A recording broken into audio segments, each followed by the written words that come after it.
Welcome to Naked Reflections, brought to you from the Wolf Institute. I'm Ed Kessler, and each week I'll be taking an in-depth look at the stories reported by our friends over at the Naked Scientists. What does the latest scientific stuff mean for the rest of us? Stay with us and find out. Betrayal. It's a harsh, even melodramatic word, and yet most people feel that it's happened to them, to you, at some point in our lives, or we worry that we might have been guilty of betraying someone else. An act of betrayal is at the heart of the Christian story, but not only Judas, how about Brutus, who stabbed Caesar? Is this where stab in the back originates? Or Guy Fawkes? Or closer to my home, how about the Cambridge spies, Maclean, Burgess, Philby, and Anthony Blunt? Of course, the Soviets, they weren't betrayers. Beyond the human race, in the more natural world, the cuckoo is the ultimate symbol of betrayal and deception. Here's an extract from an article on the Naked Scientist website. Researchers noticed that after laying an egg in a host's nest, female cuckoos make an unusual chuckling call. At first glance, this behavior seems bizarre. Why bother being stealthy whilst laying the egg if you're going to declare your presence immediately afterwards? Jenny York, lead author of the study, was particularly interested in the acoustic similarity between this cuckoo chuckle and the call of the sparrowhawk. Sparrowhawks are predators of reed warblers, which are a favorite host species of the cuckoo. She explained, "We thought that maybe the cuckoo is imitating the sparrowhawk to distract the reed warbler's attention from its nest to its own safety, increasing the cuckoo's chances of successfully parasitizing the nest." As Cole Porter almost said, birds do it, bees do it, even educated fleas do it. Let's do it. Let's cheat on love. Discussing betrayal with me today are Dr. Kitty Alone, a regular contributor to Naked Reflections and a researcher here at the Wolf Institute, and Dr. Emmanuel Deli Esposti from the Centre for Islamic Studies in Cambridge. Emmanuel has a special interest in Shia Islam in Europe. More of that later. According to our clip, deception and betrayal are kind of hardwired in the avian world, presumably also in the human sphere. Kitty? Yes, I think there's some truth in that. And I have to say that when it comes to sort of waging campaigns of misinformation and deception, I think pretty much every species is at it. So for whether it's just through camouflage, like the cuttlefish, or whether it's more sort of intentional deception from chimpanzees, our nearest relatives, it's certainly very rife in the animal kingdom and certainly in humans. And why is that? Well, being deceptive is advantageous. It confers a lot of benefits. Many researchers think that deception sort of evolved around the same time as the emergence of language in humans, and it kind of makes a lot of intuitive sense. So you no longer have to rely on brute force to get what you want. If you are sort of wily-tongued or deceptive, you can then get what you want through telling lies rather than raping, pillaging, and stealing, for example. And you tend to find that the urge or the tendency to deceive in human beings starts around the same time that language begins as well. And it's very much yoked to what we call in psychology the theory of mind. So that is the ability to put yourself in somebody else's shoes, because to be able to be deceptive, you have to know what the other person is thinking. And of course, putting yourself in somebody else's shoes is the whole purpose of dialogue, isn't it? To understand someone better. It is, yeah. Exactly. And in fact, lying or being deceptive is sort of almost like a very healthy sign of development. So if your 3-year-old toddler is not lying, you're probably more cause for concern. So that's rather reassuring if you have any sort of little Machiavellians among your children. But also Machiavellianism, or the ability to lie, be deceptive, is often correlated with what we call fluid intelligence. So if you're a liar, if you're a good liar, it often correlates with things like creativity, the ability to reason and adaptive reasoning. And it requires a lot of mental gymnastics to be able to sustain a lie. Deception, Emmanuel, is also part of the story of religion, and your expertise is in Shia Islam, and betrayal is almost at the heart of that itself, isn't it? Yes, I mean, I was listening to your introduction there where you were talking about the Christian story, and obviously there is a very strong element of betrayal in the story of Jesus. But I think also in the Islamic tradition, I wouldn't say necessarily that the initial split between Shia and Sunni Islam was anything about betrayal. It was more of a disagreement about a succession, but certainly betrayal came into it relatively rapidly when you have a burgeoning sense of different identities that are tied up with, on the one hand, religious ideas, but on the other hand, also political ideas. The Shia have been from the outset the minority and have very much seen themselves as almost an embattled minority and a persecuted minority. And this is also very much tied up with the story of Imam Ali, who was the first Shia Imam. He was the fourth Sunni Caliph, but he was the first Shia Imam. And in fact, the word Shia comes from Shiat Ali, meaning the followers of Ali. And he was betrayed by a renegade who assassinated him, again, similar to what you talk about Julius Caesar, this idea of stabbing in the back. He came up behind Ali while he was praying in the mosque at Kufa and hit him over the head with a poisoned sword.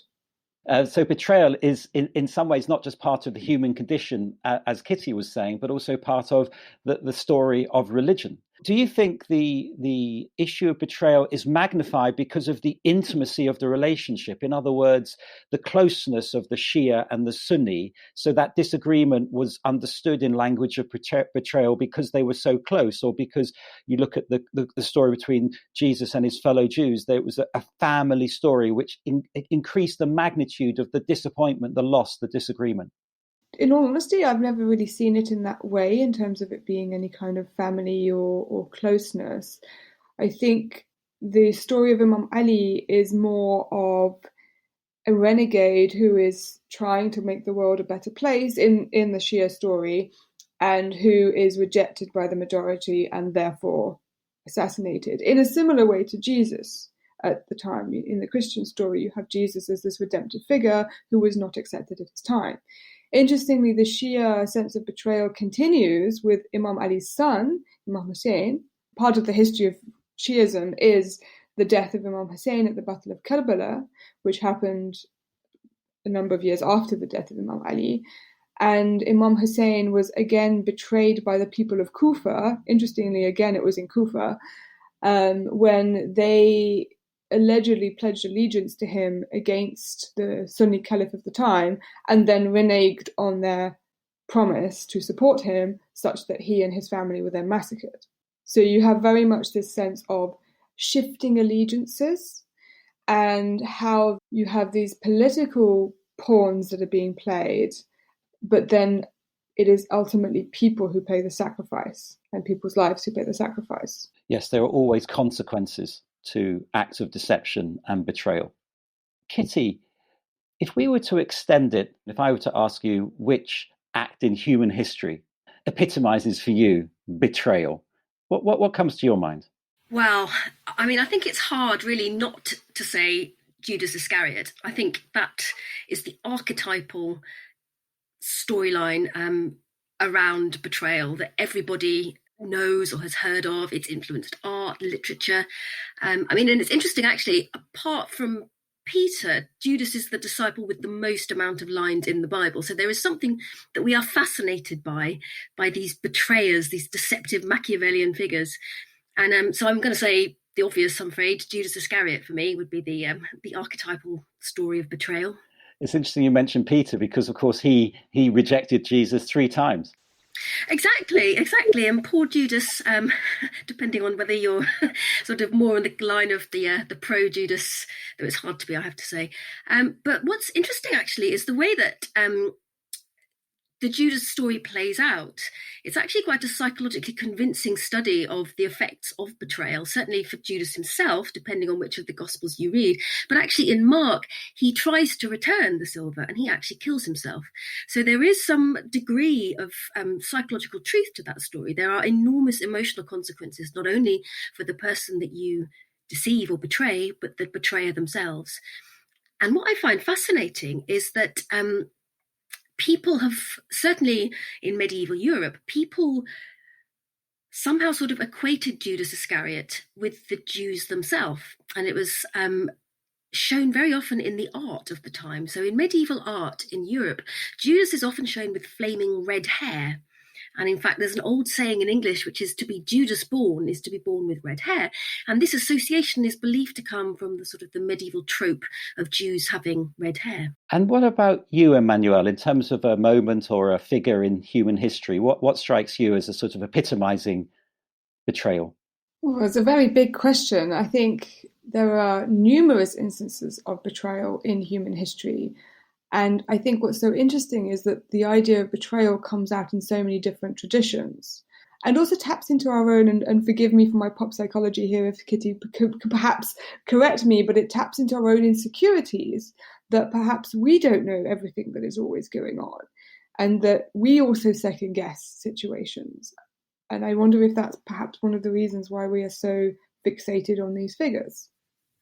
Yeah, I think you're pretty much spot on, Emmanuel. I mean, the idea of betrayal violates deeply held assumptions about trust and bonding in human relationships. And what's also interesting is that one person is at the same time both the deceiver and the deceived. So during the sort of the course of human development, we build up this armory of sort of epistemological vigilance. So we become better at telling who's lying to us and who's not. So at the same time, we also have to up our deceptive tactics. So it's this ever ongoing arms race, if you like, between, on the one hand, this armory of truth detecting mechanisms that we have, but on the other hand, we've got this incredibly sophisticated suite of, deceptive missiles that we can throw out. What's perhaps worth noting, just briefly, is that human deception, particularly in a laboratory setting, is very systematic and very predictable. We are not generally a population of huge liars. It's quite rare that somebody will tell a massive lie. What we are is a population of very little liars. So the classic example that a psychologist called Dan Ariely has looked at is this sort of what he calls the fudge factor. So in experimental games like the Prisoner's Dilemma or the Dictator game, people will generally lie. People will report having 6 heads when they actually only flipped a coin and it came up with 4 heads. Any more than a difference of 2 is too difficult to justify. And so what you find is that people across cultures and across the globe tend to lie to the same degree. So we're little liars rather than sort of huge fibmongers, which is at the same time comforting and also slightly disconcerting as well. I wanted to ask Kitty actually something that perhaps she is better placed to speak on than myself, and I think something we haven't yet brought up, the idea of self-deception. I think we are not only very adept at fooling other people, we are also very adept at fooling ourselves. Yes, absolutely. We're masters of it. We have, on the one hand, a great desire to see ourselves as very moral, honest people, but also we want to benefit. We're self-interested. So we have this constant struggle between trying to maintain an image of ourselves or an internal image of being moral, upright and honest, but yet we can't help but be tempted to sort of indulge in the odd bit of light deception. And it's so sort of ingrained into us that people are extraordinarily good at deceiving themselves. So when asked, most people will state that they're much better drivers than they actually are, what's called the optimism bias. People will report having less chance of getting very common diseases like cancer or heart disease, for example. So yes, we have to be careful of that. We deceive others, but we're also equally as good at deceiving ourselves. But is there not a difference between deception and betrayal? Yes, there is. I think you need a deception for a betrayal. And it has to be some kind of malicious betrayal where some kind of very strong trust or strong bond is violated.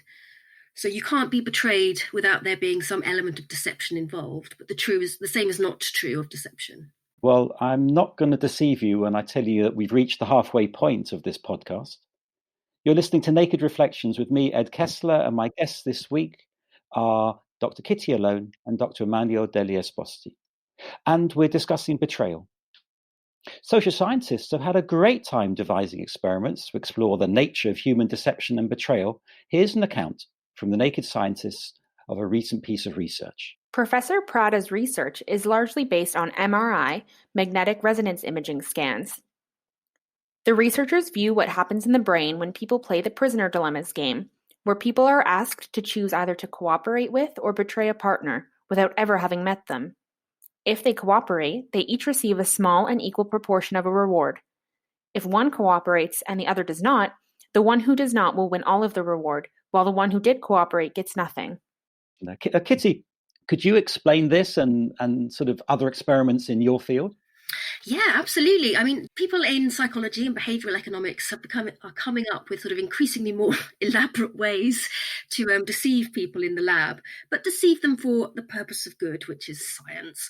And so, for example, in my PhD, I was very interested in the idea of deception and confession. So what I did was design an experiment based on various other paradigms in the literature that involved an online coin tossing task.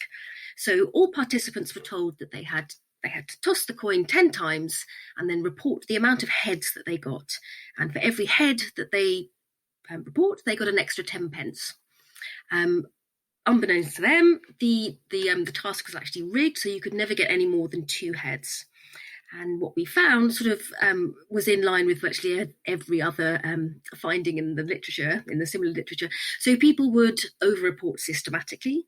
They would over-report to a small degree. There would be a margin of plausibility in their lying.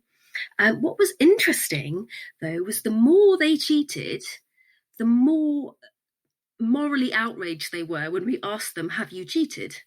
They expressed much, much greater levels of how dare you ask me this? So that was a really interesting finding, and it's obviously some kind of self-distancing response whereby people don't want to be or think of themselves as immoral, and so employed this mechanism of sort of this hypocritical outrage to try and distance themselves from their transgression, which was quite interesting. I have to confess I have some sympathy for them, but that's probably for another conversation. Where does loyalty enter our discussion? In other words, that we feel loyal to our country, our society, our neighborhood, our religion, if we have one. And does that have some kind of impact on questions of betrayal? From your research, Emmanuel, have you looked into this question of loyalty, particularly within Shia Islam? Because it seems to me the Shia I know are incredibly loyal to that particular branch of Islam that they're part of. I think one thing that I found very interesting in the contemporary debates, or I would say contemporary discourses, is that you have this trope of disloyalty that comes from both sides of the coin.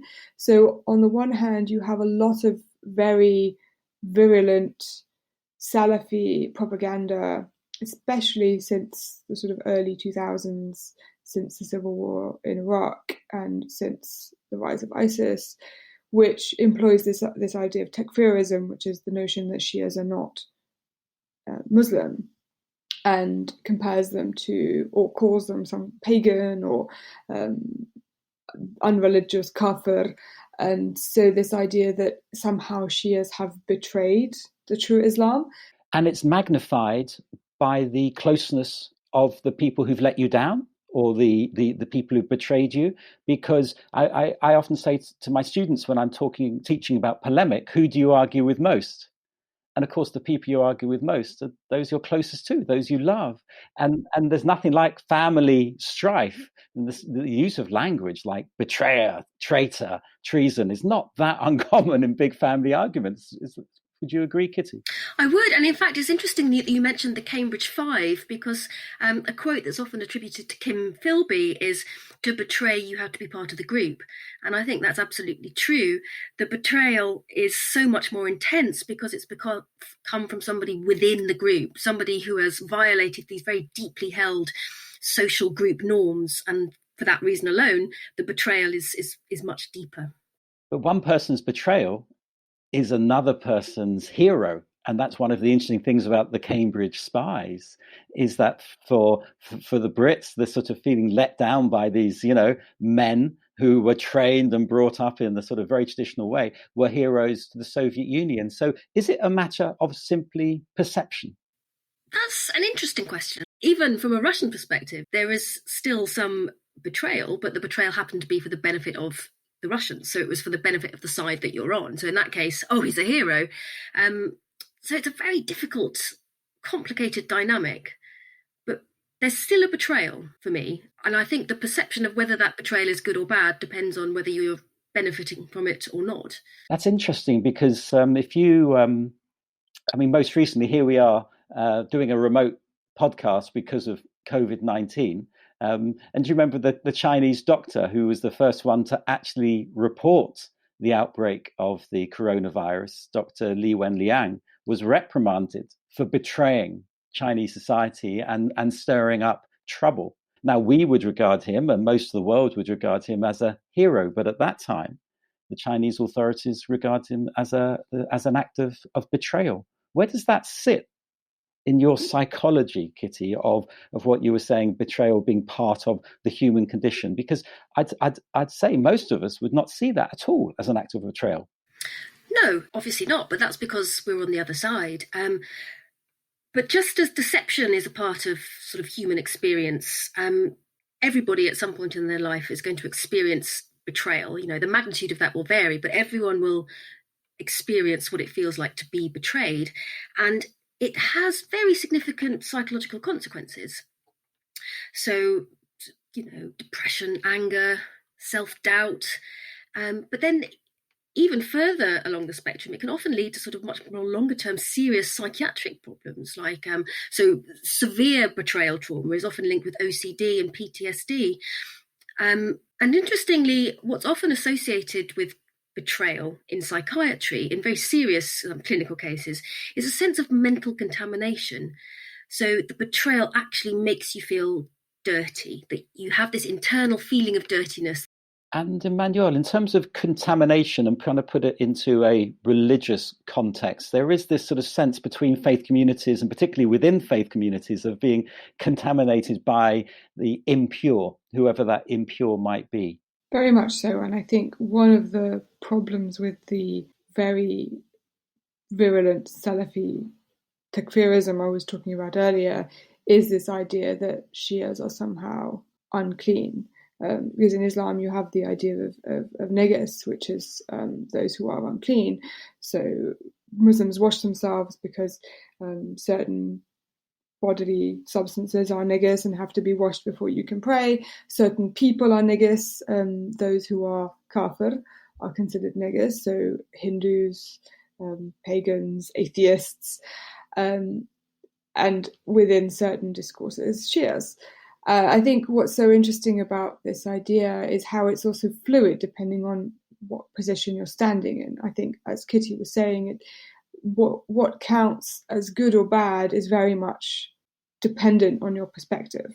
I have an interesting anecdote about that. I was doing some fieldwork in Iran and attended one of the religious seminaries in Qom, which is one of the shrine cities in Iran, and the scholar there was teaching about negus, and I was with a group of young British and European Shia who had mostly been born in the West. And this scholar was basically saying that you can't touch services in public because, a Hindu may have touched them, or you can't eat in a restaurant because an atheist may have prepared your meals with wet hands. And what was really interesting is that these very pious, incredibly orthodox young Shia sort of turned around and said, well, we can't live like that. And so there is also an element of practicality. We use this idea of betrayal or dirtiness or loyalty to, as I said before, demarcate boundaries, but those boundaries are fluid and they are there for a purpose, and therefore they can be pushed. I think also we need to spare a thought here for the poor betrayer themselves. So this feeling of mental contamination and dirtiness is also experienced by the person who commits the betrayal. And I mean, that idea is seen throughout literature. And I mean, the most obvious example is Lady Macbeth. What will these hands ne'er be clean? Like, once you've committed the terrible misdeed, you can't get rid of it. It's a physical, in that case, contaminant, but it's also linked to this idea that something immoral or a transgression has some kind of spiritual dirtiness to it. One of the terms that we haven't used much, but is associated with betrayal, and it's not heard so much, at least in the West, is the word treason. Are our attitudes to treason changing? It has, as you're saying, I mean, it's quite an archaic expression, something that you'll find in Shakespeare or, some sort of historical pamphlet. But the understanding of the concept hasn't gone away.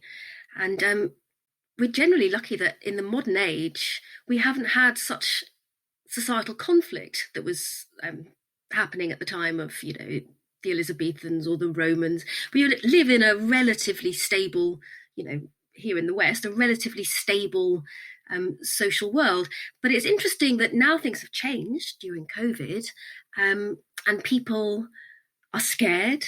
People are uncertain. It's not too far of a stretch to see the notion of somebody being labelled treacherous. You can see it coming back into fashion, if you like. It's almost like it's come full circle and now it's back.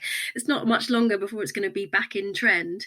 But I think the use of treason probably depends on the severity of the social context. And one final question before we close, which is, what do you think the impact of the COVID-19 is actually happening in terms of those relations?